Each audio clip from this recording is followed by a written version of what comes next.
Makan itu hukumnya boleh-boleh aja, boleh makan sekarang, boleh ntar. Tapi lihat, ini piring punya siapa? Lihat. Kemudian yang kita makan apa? Beras, nasi. Berasnya beli di mana? Dapat dari siapa? Bener nggak itu halal?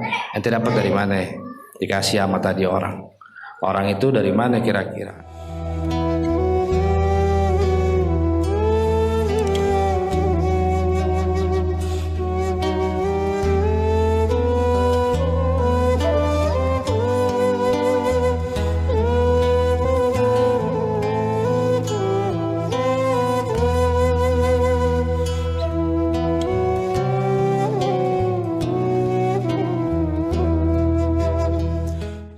Al-Kamalu Al-Imam Al-Habib Abdullah bin Alwi bin Muhammad Al-Haddad radhiyallahu anhu wa nafa'ana bi ulumihim wa bi nafati barakati fid amin. Berkata Imam Abdullah Haddad, semoga Allah taala meridhoinya dan memberikan kepada kita manfaatnya, ilmunya, rahasianya, barokahnya fid dini wa dunya wal akhirah, amin.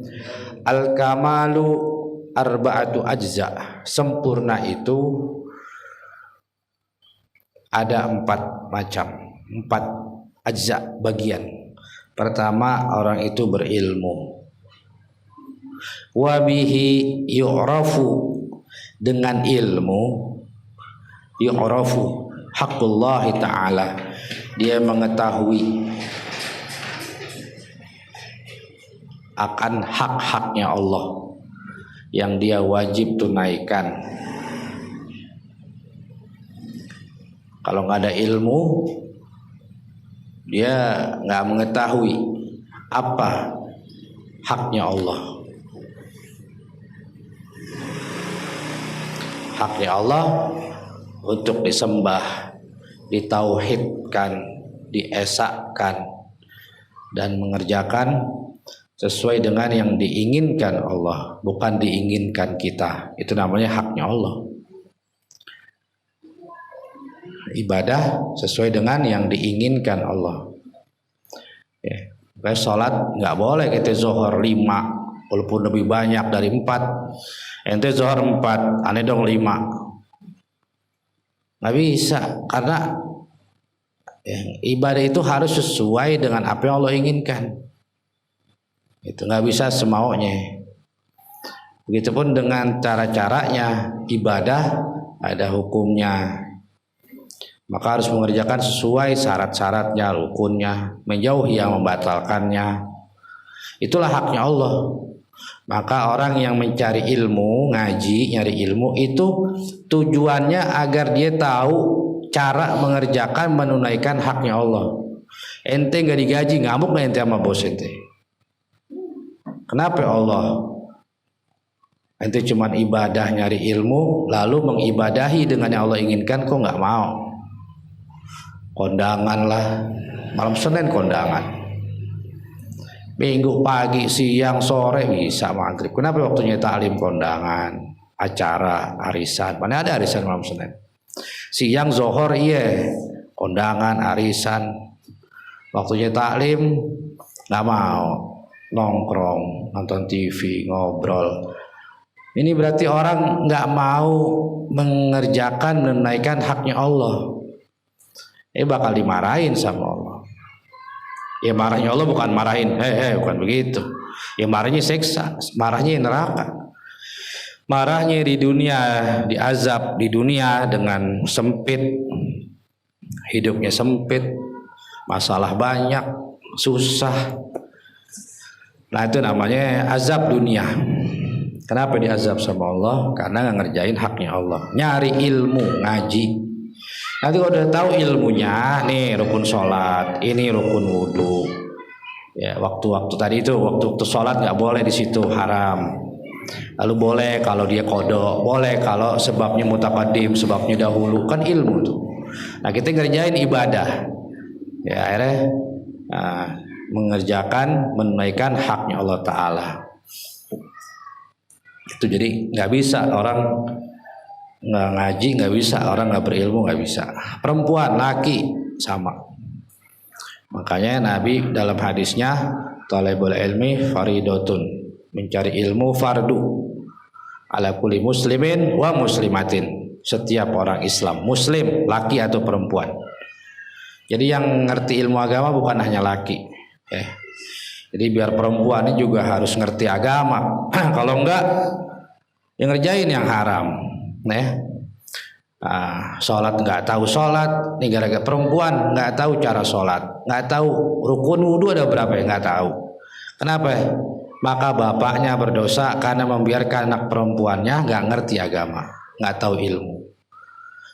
Kemudian udah nikah, nah suaminya berdosa karena istrinya nggak tahu rukun sholat, nggak tahu batalin wudhu, nggak tahu batalin sholat, maka suaminya berdosa. Kenapa? Karena itu demi menjalankan haknya Allah. Jadi orang tua wajib memerintahkan anaknya yang cari ilmu, laki ataupun perempuan. Kalau dia sudah menikah, maka si suaminya wajib. Sampai itu orang tahu ilmu agama. Kalau dia udah ngerti, udah tahu yang wajib dalam agama, wajib dalam menunaikan haknya Allah, nah baru selesai urusannya. Itu ya, udah tahu caranya, ente udah bisa nulis, udah bisa baca, udah selesai. Ibaratnya nih, kalau ente belajar TPA, ente udah bisa baca Iqra, udah kenal huruf, udah bisa nulis Arab, udah selesai tugas guru ngaji. Tugasnya guru TPA selesai. Nah begitu sama, kalau si orang tua ini anaknya udah tahu apa yang wajib dan cara mengerjakan yang wajib itu gimana cara-caranya. Kemudian apa saja yang haram agar benar-benar dijauhin, jangan sampai mengerjakannya. Nah kalau si anaknya itu udah tahu, maka orang tua ada selesai. Begitupun istri nggak tahu, maka suami wajib ngasih tahu. Ente ngomong sama istrinya, nggak tahu cara wudhu, belajar dulu wudhu. Apa yang batalin wudhu, apa syarat wudhu, apa rukun wudhu, sholat. Cara sholat, syaratnya sholat, rukunnya sholat, membatalkan sholat apa, itu istrinya harus tahu. Kalau enggak si suami berdosa. Sampai si istri itu tahu, dan apa aja yang haram, ini haram, ini haram, ini haram, ini haram, ini haram, ini haram, ini tahu semua. Begitupun sesama teman, laki dengan laki, kalau dia bersosialisasi, bersahabat, itu punya hak juga. Teman ada hak. Bukan hanya istri, ada hak dari si suami harus ngasih tahu. Atau anak ada hak, dia harus dikasih ilmu oleh bapaknya. Bahkan temannya punya hak dari temannya yang lain. Kita berteman berdua sama orang, dia itu kalau dia bodoh, dia punya hak untuk dikasih tahu ilmu. Kenapa? Karena dia berdosa tanpa dia sadar dia telah berdosa. Karena dia nggak tahu kalau itu dosa, nggak tahu kalau itu haram. Kita ambil contoh, pakai celana pendek. Anak laki pakai celana pendek dianggapnya wajar, sesama laki. Karena kita berilmu, ente kan teman aneh kasih tahu sama ente, auratnya laki-laki pusar sampai lutut, dan ente paha ente kelihatan. Pusar sampai lutut ente, dengkul harus ditutup. Dan ini haram, sesama laki pun haram. Aneh nggak ente haram? Ente bermaksiat karena ente pakai celana pendek, ente buka aurat, ente dosa besar. Dan aneh pun bermaksiat karena mata aneh melihat paha ente. Ente maksiat, aneh juga maksiat. Karena ente nggak tahu penyebabnya maksiat ini, ente nggak tahu kenapa? Karena dia nggak tahu kalau aurat laki-laki itu pusar sampai lutut. Dan itu bukan hanya dilihat sama perempuan, dilihat sama laki juga dosa. Ngerti ya? Nah temen itu juga punya hak dia. Kenapa? Karena dia ngerjain itu pakai celana pendek. Ini anak laki nih, pakai celana pendek. Dia nggak tahu kalau itu haram. Dia nggak ada ilmunya. Nah punya temennya bego semua, sama udah. Nah makanya ketika dia berteman dengan orang yang berilmu, nah si orang bodoh ini, teman yang bodoh, dia punya hak untuk diberitahu kalau dia itu ngerjain yang haram, itu nggak boleh. Ya, nah orang berilmu harus ngasih tahu, ini ente temenannya, ente nggak boleh pakai celana pendek begini. Ente boleh begini kalau ente sama istri ente doang udah. Ente telanjang bugil juga nggak apa-apa ya depan istri ente. Tapi di depan orang, di depan anak ente sendiri, ngerti nggak? Anak ente, anak-anak Kadang-kadang bapak ibu pada bego, nggak ngaji, nggak apa begitu. Mentang-mentang itu keluarga, dianggapnya nih keluar kamar pakai celana pendek. Iya. Anak yang laki, anak yang perempuan, kadang ada mantunya. Aduh, nggak ngerti.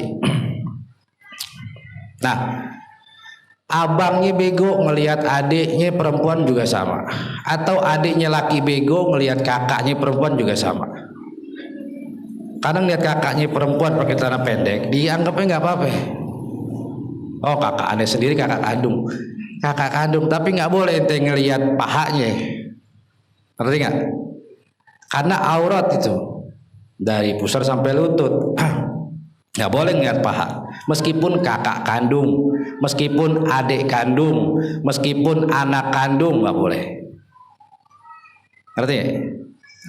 Yang boleh siapa? Istri dan suami doang. Boleh melihat antara pusar dan lutut, itu boleh dilihat oleh istri dan suami aja.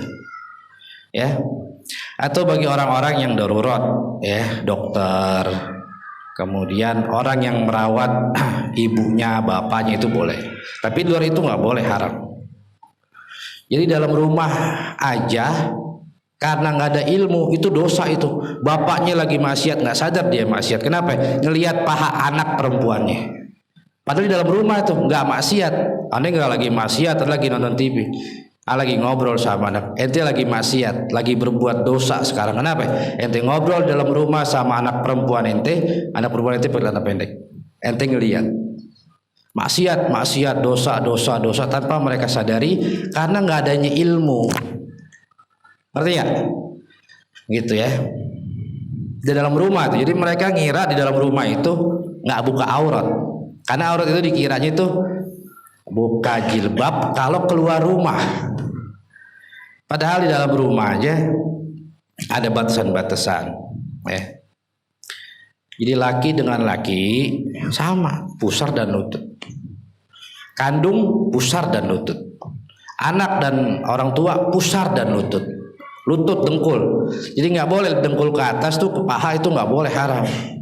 Anak ngelihat ibunya, ngelihat bapaknya ngelihat anaknya, nggak boleh, haram. Ngerti? Yang boleh siapa? Si suami dan si istri, udah berdua doang. Itu boleh. Jadi tanpa disadari ini orang bodoh, nggak berilmu, mereka maksiat dosanya itu banyak. Kenapa? Karena dia nggak sadar habis ngerjain dosa. Padahal dia nggak tahu kalau itu dosa. Yang apa biasa aja, udah ngobrol sama teman pakai celana pendek. Di dalam rumah ngobrol sama ibunya pakai celana pendek, sama kakaknya, sama adik, biasa aja. Dosa. Nah, makanya pertama nih, sempurna itu kalau kita berilmu. Yang kira-kira kita kerjakan di dunia nih, dari lahir sampai mati, kira-kira udah tahu ilmunya semua, nah baru dikatakan berilmu. Jadi diam geraknya kita dari dunia nih, yang kita kerjakan di dunia ini, kira-kira apa sih yang kita kerjain di dunia sampai kita meninggal dunia? Nah itu gerak dan diamnya itu harus tahu ilmunya. Itu hukumnya apa? Naik ini bagaimana? Ya, pakai ini gimana, makan ini gimana, jalan ini gimana, semuanya harus tahu ilmunya, hukumnya. Jadi kenapa ilmu? Karena lawan kata ilmu mengetahui ya bodoh, nggak tahu. Lawan katanya tahu ya nggak tahu. Kenapa dia berdosa? Karena nggak tahu. Maka dia wajib nyari ilmu sampai dia tahu. Kalau dia sudah tahu maka gugurlah kewajiban orang tua. Kalau dia sudah tahu maka gugurlah si suami. Ya, jadi istri, anak perempuan sama dengan orang laki, si suami atau anak lakinya sama. Jadi yang ngaji itu bukannya si suami sama anak laki. Istrinya juga wajib ngaji, anak perempuannya juga wajib ngaji sampai dia tahu. Dari yang sesuatu yang dia nggak tahu menjadi tahu, itu namanya ilmu. Kemudian yang kedua, wal amalu bil ilmi, sempurna adalah al amal bil ilmi. Kamu berbuat dan kamu mengetahui ilmu apa yang sedang kamu perbuat itu. Kamu lagi ngapain sekarang? Lagi makan. Nah, kamu harus tahu ilmu tentang yang sedang kamu kerjakan itu apa? Makan. Ya. Apa hukumnya makan? Ayo, hukumnya makan apa? Hukum makan ya, secara garis besar, secara hukumnya adalah mubah, boleh. Ya. Hukumnya boleh. Ya, tapi kalau lihat ini misalnya ini piring nih ya, piring. Ini misalnya ada makanan. Kita makan. Makan itu hukumnya boleh-boleh aja, boleh makan sekarang, boleh ntar. Tapi lihat, ini piring punya siapa? Lihat. Kemudian yang kita makan apa? Beras, nasi. Berasnya beli di mana? Dapat dari siapa? Bener nggak itu halal? Ente dapat dari mana? Dikasih sama tadi orang. Orang itu dari mana kira-kira? Ada yang ngasih pokoknya. Tapi kalau masalah itu bukan buat fuqara dan masakin, nah itu makan. Kenapa? Itu buat orang zakat, buat orang kafaroh, itu yang makan. Tahu nggak kafaroh? Kafaroh tahu nggak kafaroh? Tahu nggak kafaroh? Ah, orang yang bayar utang puasa nggak sempat kodok sampai dia meninggal.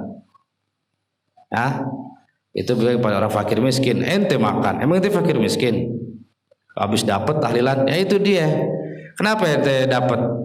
Ya karena aneh dikasih. Itu kan urusannya orang puasa. Bab orang puasa itu ada zakat, ya zakat, fitrah dengan orang yang mengkodok, orang yang nggak bisa mengkodok Ramadan, lalu nanti dibayar dengan 1 hari 1 mud. Karena dia nggak bisa kodok karena sakit, yang nggak mungkin sembuh. Ya.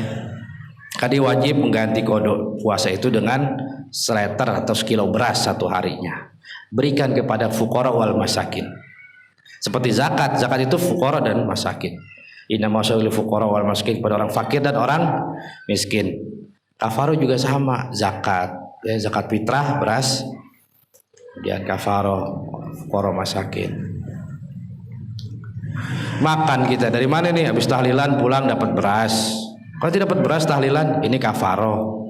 Kafaroh itu orang miskin itu fakir. Habis dikasih. Nah ini dia nggak ada ilmunya. Main kasih aja. Yang terima main terima aja. Ngerti nggak? Yang meninggal kesian. Ente yang makan juga dosa. Habis tahlilan tuh biasanya. Ya, ingat tuh. Yang ente makan beras dari orang tahlilan dapat beras ente makan, hukumnya apa? Ya, ente makannya berdosa dan dia dibayar juga kafarohnya nggak sah. Dah, ya makan. Ya jadi ilmu itu apa sih? Al amalu bil amal. Kita naik motor aja kalau nggak tahu ilmunya kan nggak bisa. Kalau kita mau berbuat apa? Pergi naik motor. Berarti kan kita harus bisa pakai motor dulu, tahu ilmu tentang motor. Nah begitupun perbuatan apapun kita harus tahu dulu, bisa dulu baru kita kerjain. Jangan mau bawa mobil, nggak bisa bawa mobil udah mau bawa mobil. Tahu dulu ilmunya, udah ngerti, udah apa, baru kerjain. Wal amal bil ilmi. Nah nih, sempurnanya orang yang kedua adalah dia ngerjain sesuatu itu udah ngerti, udah ahlinya. Ngerti ya? Di rumah ente ada kipas angin, mati. Ngerti kagak? Toto main bongkar aja. TV mati, ente main bongkar aja. Mendingan mana ente serahin ke ahlinya, ke tukang apa? Servis. Mendingan kasih tukang servis. Ya, kenapa? Dia tahu ilmunya. Ngerti apa yang dia sadar, dia lagi bongkar kipas angin, dia tahu tuh dalamnya itu mesinnya, alatnya ini. Nah kita nggak tahu apa-apa, main bongkar kipas, main bongkar TV, nggak tahu ilmunya. Ya kita ngerjain sesuatu yang kita nggak ada ilmunya, hancur nggak? Hancur. Wahwal qiyamu bi amrillah. Nah inilah yang dinamakan menjalankan perintahnya Allah. Inilah yang dinamakan al-qiyam, menegakkan, menjalankan, mendirikan bi amrillah, perintahnya Allah. Apa perintahnya Allah? Yaitu kamu mengerjakan sesuatu perbuatan didasari ilmu yang kamu paham, kamu mengerti apa yang sedang kamu perbuat. Nah, ya. Wal ikhlas yang ketiga, ikhlas fil ilmi wal amal. Kemudian yang ketiga baru ikhlas. Ikhlas itu belakangan. Ikhlas. Yang wajibnya dulu dah cari ilmu. Kita, istri kita, anak kita itu wajib. Dari nggak tahu sampai tahu.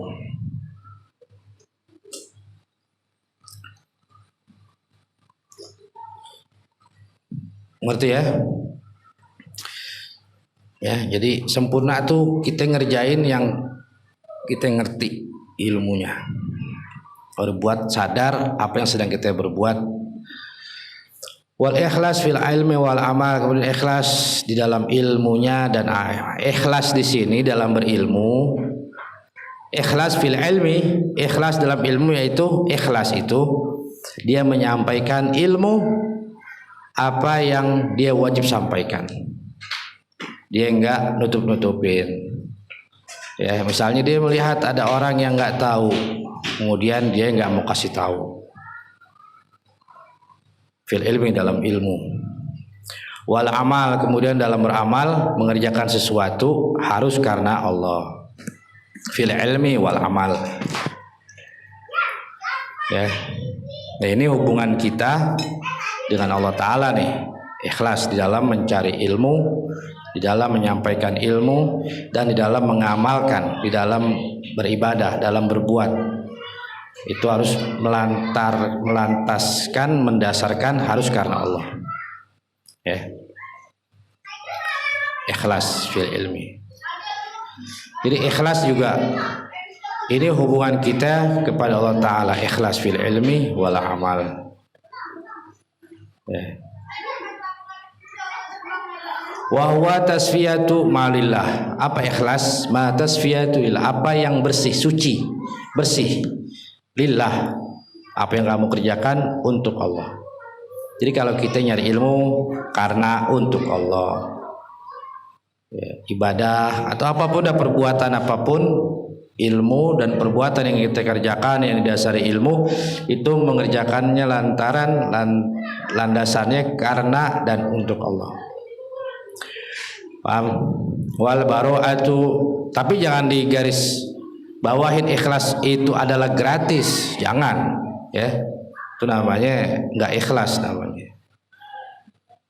Nggak ada orang ikhlas itu bukannya gratis, ya. Jangan disalahpahamin. Karena paling ikhlasnya manusia ya para nabi. Ya, para nabi. Kemudian para wali, para ulama. Kemudian karena ilmu yang mereka sampaikan, orang berterima kasih pada yang memberi. Bukan mengartikan oh mereka gratis, bukan begitu. Kalau gratis ya bapaknya ibunya yang ngajarin. Jangan orang lain. Ente sekolah, bapak ente nggak mau bayar sekolahan, bapak ente yang ngajar, ibu ente yang ngajar, udah gratis sekolah, nggak usah bayar. Itu ya. Kenapa guru-guru sekolah bayar? Berarti mereka nggak ikhlas nih menyampaikan ilmunya. Nah mereka ke warung itu nggak bisa gratis. Pak, saya ini guru sekolah yang ikhlas. Saya sekarang mau beras, saya mau beli telur, ya. Sini tolong kasih ke saya. Mana duitnya? Lah kan saya gratis, kan saya ikhlas Pak. Nggak bisa. Makanya orang nggak bisa memenuhi kebutuhannya dengan ikhlas. Maka jangan mengira orang menyampaikan ilmu itu artinya gratis, bukan. Paham ya? Ente butuh beras, sama guru ngaji juga butuh beras, guru sekolah juga butuh beras. Kalau ente mau dapat ilmu gratis, bapak ente, ibu ente yang ngajar, gitu. Walaupun dikatakan oh ini pondok pesantren gratis, betul, tanpa dipungut biaya. Artinya nggak ada formulir pendaftaran kalau anak baru namanya uang gedung sekian, uang pangkal, kemudian syahriahnya bulanan, nggak ada gitu-gituan. Ini ikhlas itu nggak ada mewajibkan kepada santri untuk membayar, nggak ada. Tapi bukannya berarti nggak sama sekali, ya. Oh, karena gurunya ikhlas. Gurunya ikhlas. Emang gurunya beli ke warung emangnya gratis karena ikhlas kan enggak? Ngerti ya? Atau ente kerja nggak dibayar. Kenapa? Ente jadi karun harus karun ikhlas dong. Nggak mau. Nggak bisa, harus dibayar. Artinya ikhlas kalau kita ibadah, kalau kita ngaji, kita menyampaikan, kita berbuat, nah kita harus mengerjakannya dengan ikhlas. Adapun ya bayaran dari orang, nah itu artinya kewajiban. Mereka punya kewajiban. Ya, orang punya kewajiban, walaupun ini pesantren ikhlas, gratis, tetap aja santri itu harus memberi sesuatu. Ya. Karena pesantren udah mengerjakan haknya si anak yang nggak tahu ilmu sampai dia tahu ilmu. Anak manusia ini punya hak untuk dapat ilmu. Maka pesantren menjalankan kewajibannya untuk menunaikan haknya si anak. Si anak udah dapat ilmu, seketika haknya dia telah dipenuhi, maka dia pun punya kewajiban untuk memberi kepada pesantren. Gitu. Kalau gratis ya bapaknya, ibunya yang ngajarin. Ya, artinya kalau kita bersedekah, nah kita harus ikhlas. Kalau kita ngerjain sesuatu harus karena dan untuk Allah. Gitu. Jadi ikhlas ini kesannya kayak malaikat. Ya, sementara para nabi, para wali, mereka ya tetap bekerja, nyari uang, nyari makan.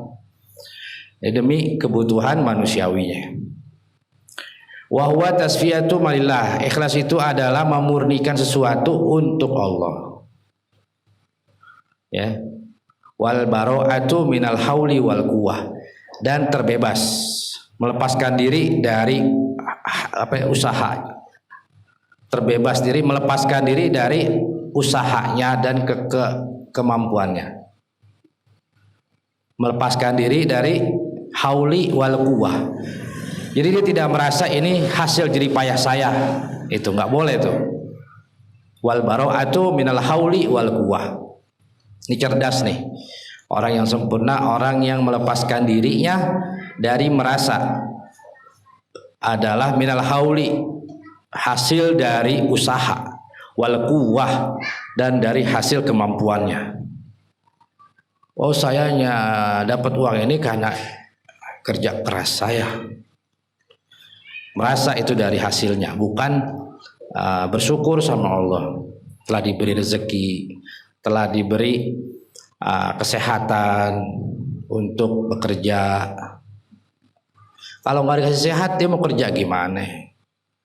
Kalau nggak punya tangan, nggak punya kaki, nggak punya mata, nggak punya hidung, gimana?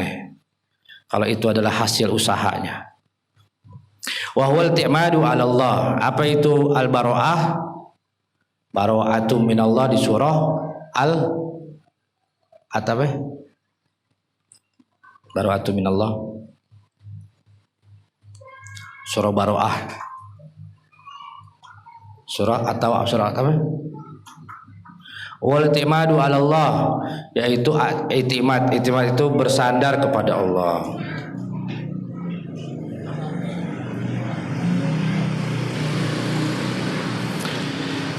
Nah, ini namanya kamal sempurna.